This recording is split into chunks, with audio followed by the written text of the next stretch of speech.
Welcome everybody. Thanks for joining our today's webinar on SmartGit 25.1.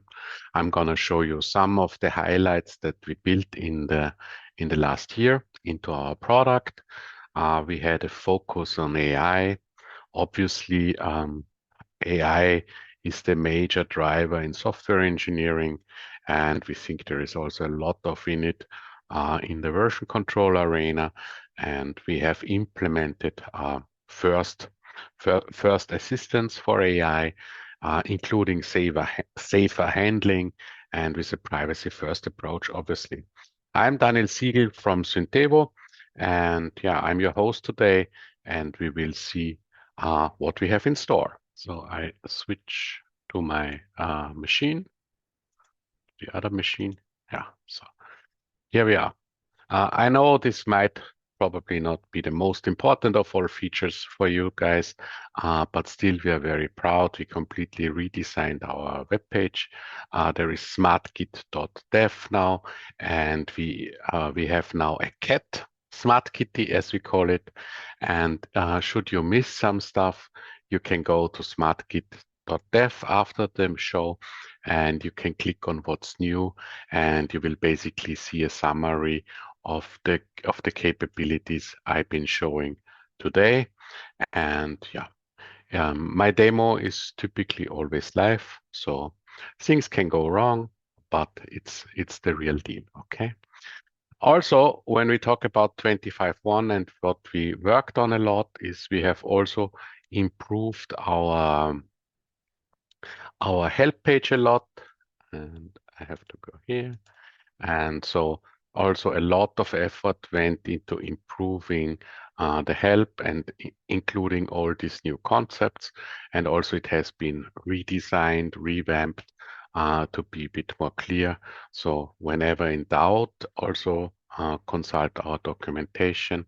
It's something where we constantly are involved and try to make it better as good as it goes. Okay. So now into SmartGit 25.1. First of all, yeah, I have some repos opened, and I want to start with something old, something SmartGit can do for a while. You can see I have here several repos, not too many, but still it's already a bit confusing what they are.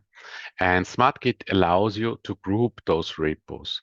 And I can create a group. These are my LFS repos for the LFS demo, and I can now move them into this group. And this is a very easy way to organize your local repos. And many people don't know or don't use it too much. So I think it's always very powerful. Also on my typical work machine, I have so many that I always use the filter to find stuff. So this is something old. Yes, it's been there for a long time, but still I wanted to encourage you to use it. So now let's start cloning a repo. In the 24.1, we introduced a new way how to manage hosting providers.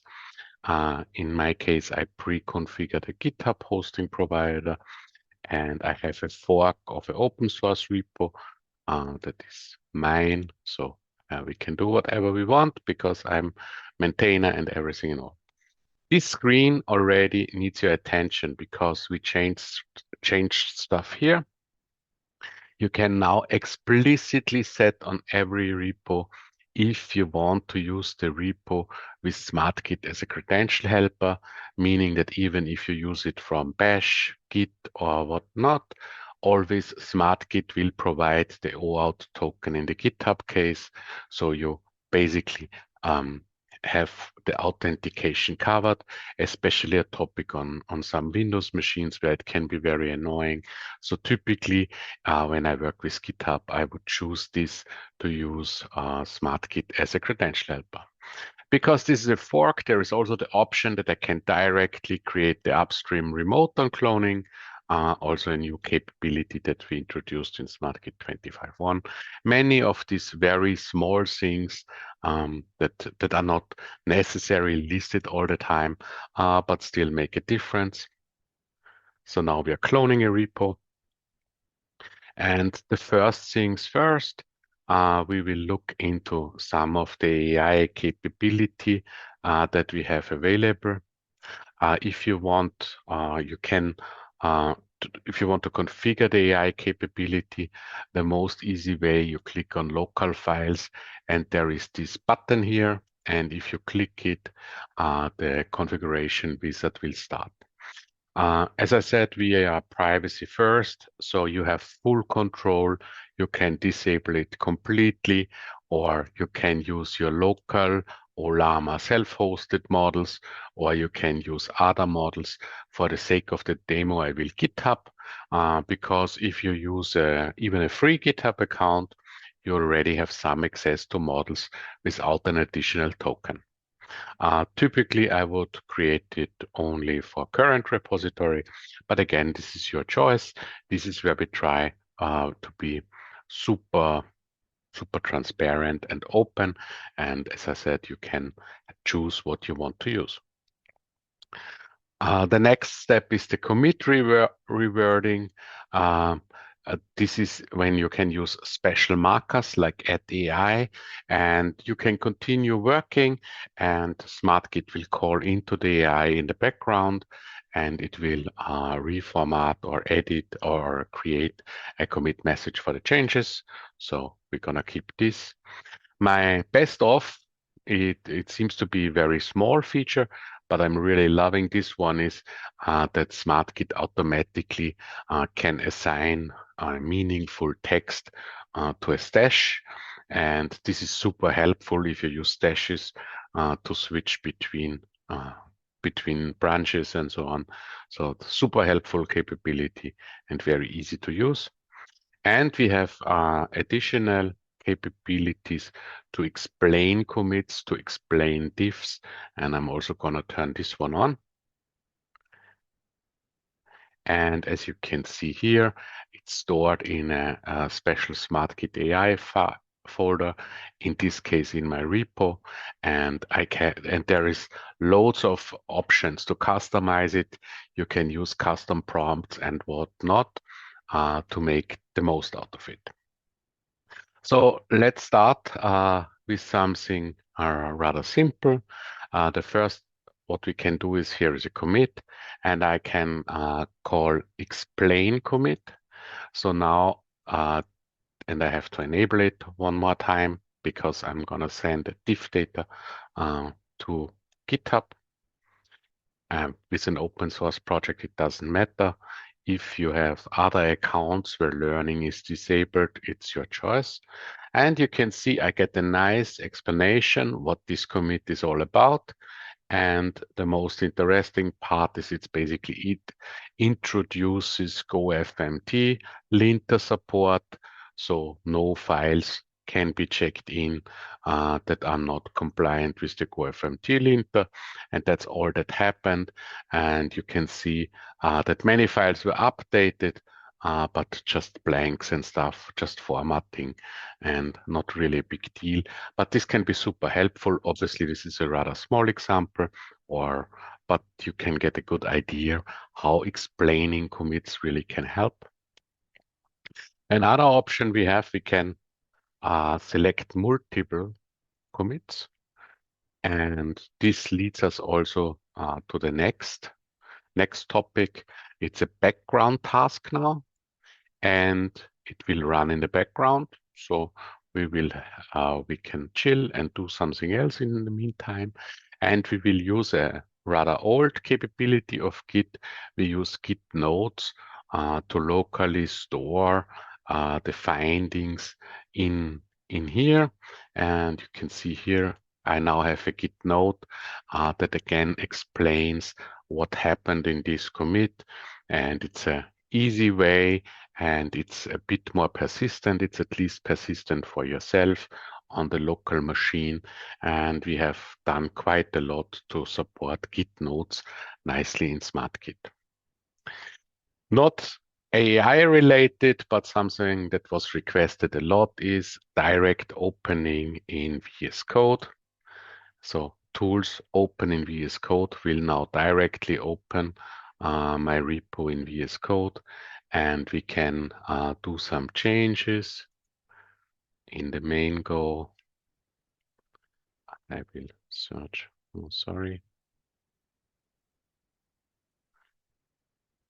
Um, oh, so many questions, right?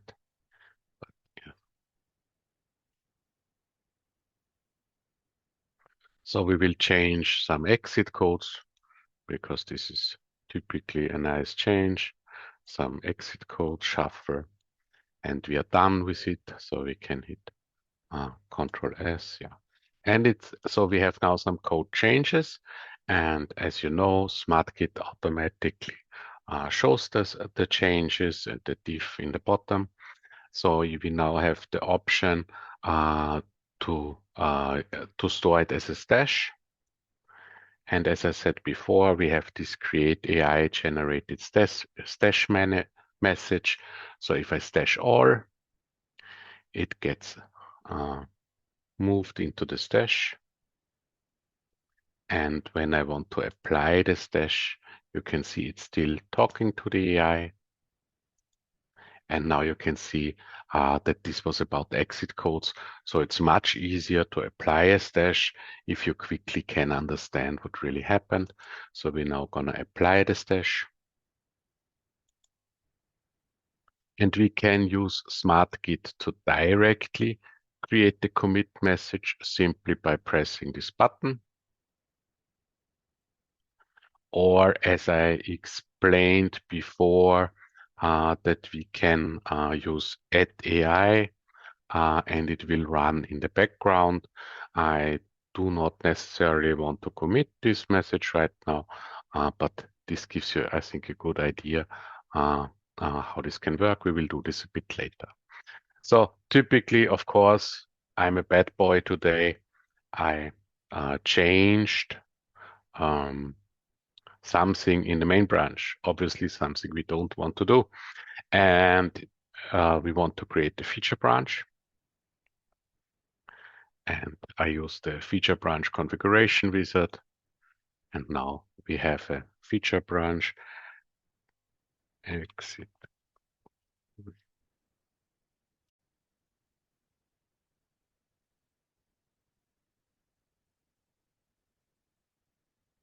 And obviously it makes more sense now to commit the changes. And we can use this add AI now because I showed you already the direct creation. As you all know, I can stage or I can directly commit also without staging. These arrows here, I assume all of you know, can also be used to stage on a line level. But in my case, I'm just gonna run with these changes. With the add AI, I have to define my email address because I have not worked with this repo before. And the reword is gonna run in the background. And once it's finished, we will see update exit codes for error handling in show version info function. Okay. So this is the basic option. And now, because I'm Daniel, I always notice I missed something. And we will go back to Mango and change one more exit code, maybe this one to 8888. Okay. And save it. And now you have obviously the option to amend the last commit. But should I have pushed in the meanwhile, which we're going to do now?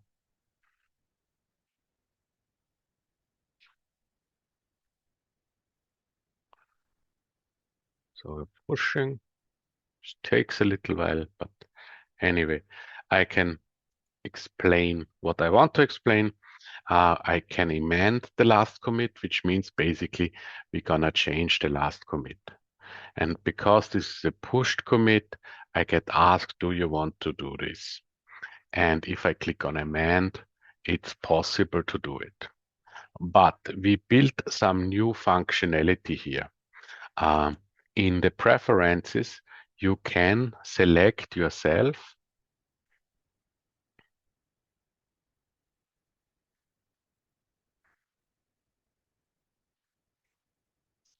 you have now the new option that you can push on all branches or only on feature branches.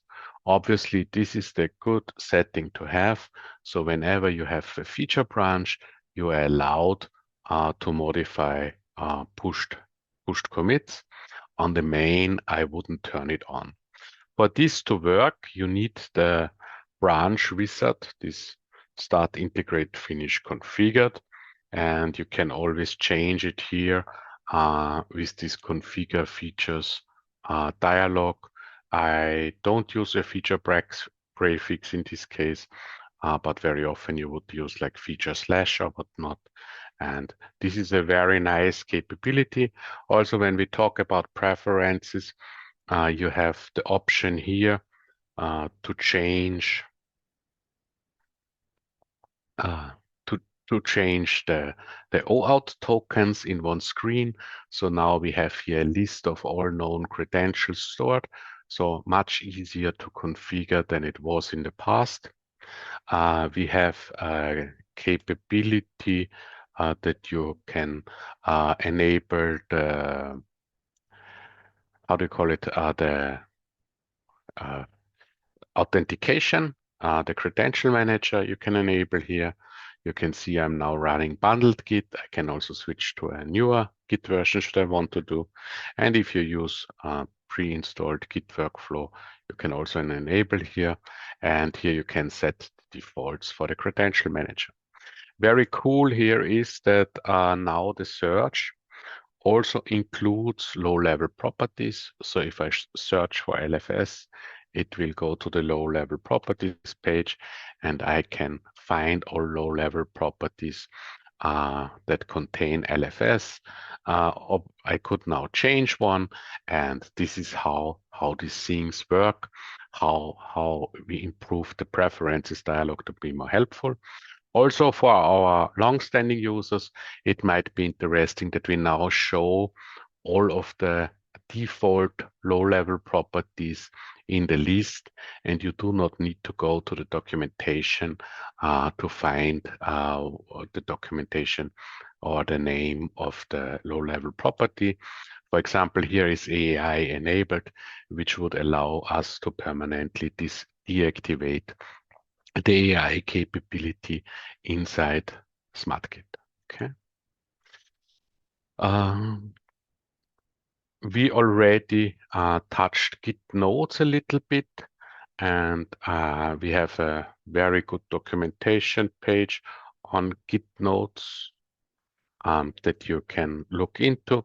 The general thing, how it works, if you want to use Git Notes without the AI integration, you need to define it in the Git config of the repo or your system.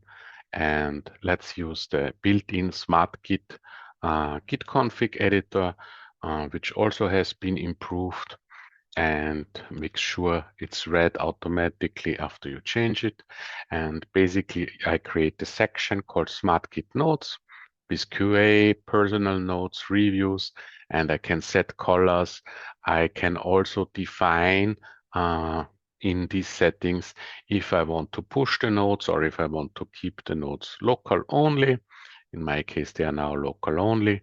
And once I have this defined, I hit Control S, and we can now add nodes to any commit. And I have several categories, and I can add nodes, and you will see there is multiple nodes. And let's add a third one. Maybe it's a bit more colorful. And I have this way to create documentation. And as you see, the Q&A is set to be orange. The other one is set to be light blue. And this way we have real UI support now for doing Git nodes built into SmartGit. Another feature that has become more popular is the whole set of Git Worktrees. SmartGit now supports Git Worktrees even better than before in the UI.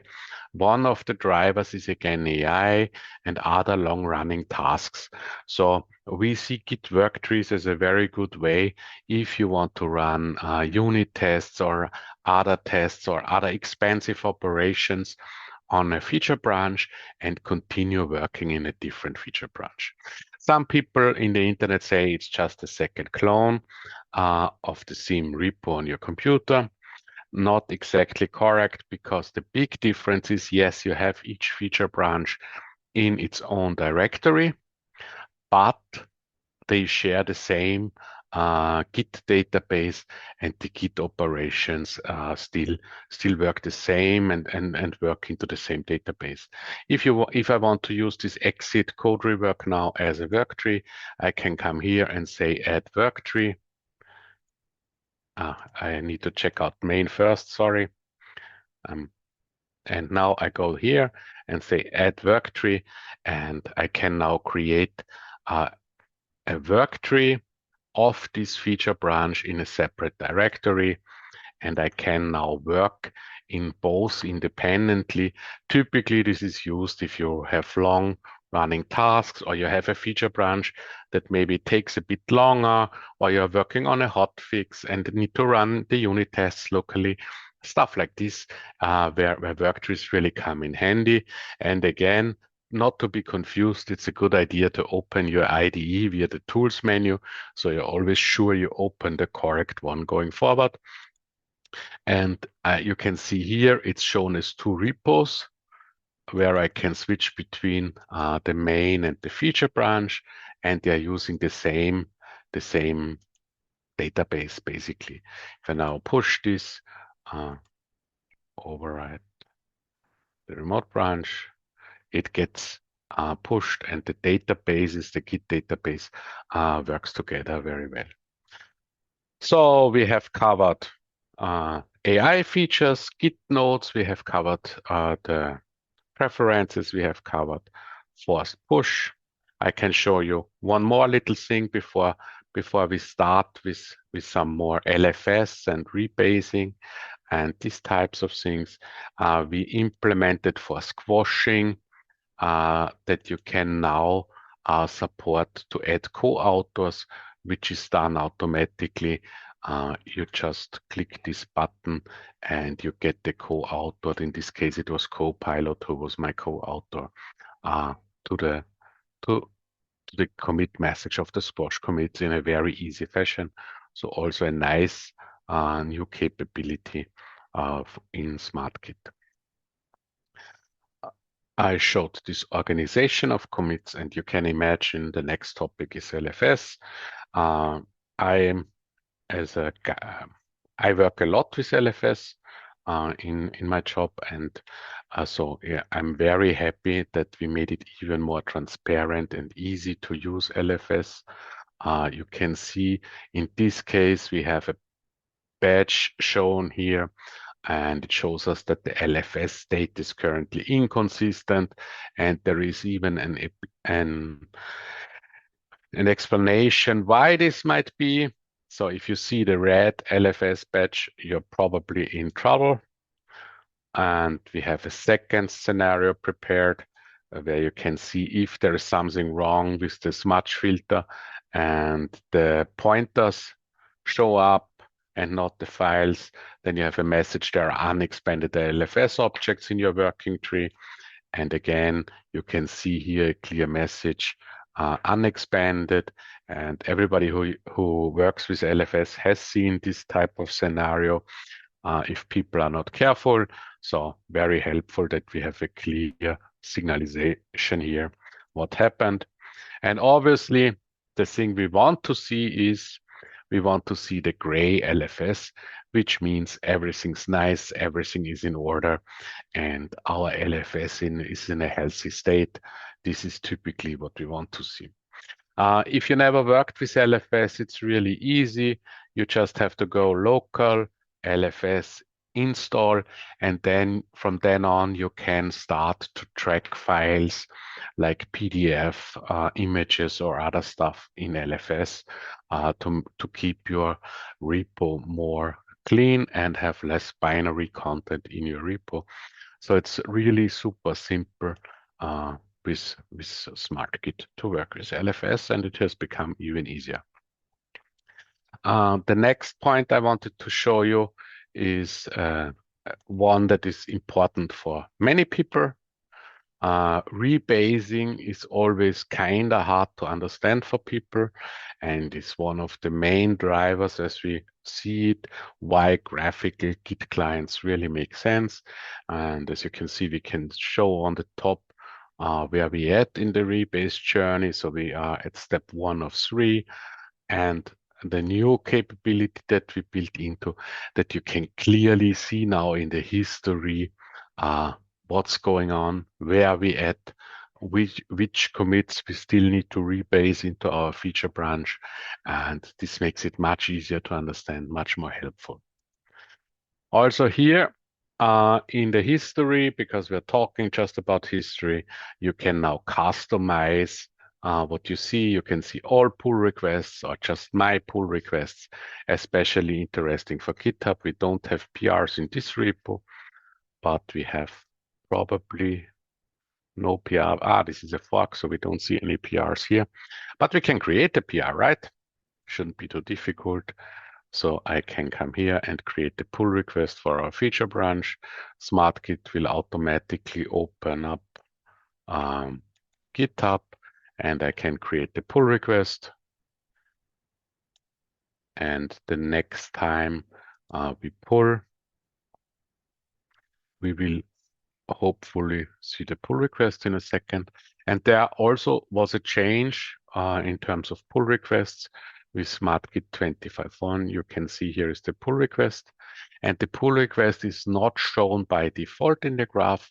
Only when I select it, it's shown, and I can see exactly the differences in this pull request. And this again makes it easier to understand and keeps the graph clean. So when I go back to main, it's gone again. Last but not least, I want to show you a nice new capability that we recently introduced, which is Octopus merge. An Octopus merge, and I prepared a sample repo to make it super easy to understand. An Octopus merge is when you merge two feature branches into the master branch. I know it should be called main, but in this case it's called master. Where we merge two feature branches into one merge commit. And you can see, to make it really easy and not to have conflicts, in one feature branch I added one markdown feature 1, and in the other I added feature 2 markdown. So it's really simple case. And what I can do is I select in the history the two branches, click on merge, and I will get options what to do.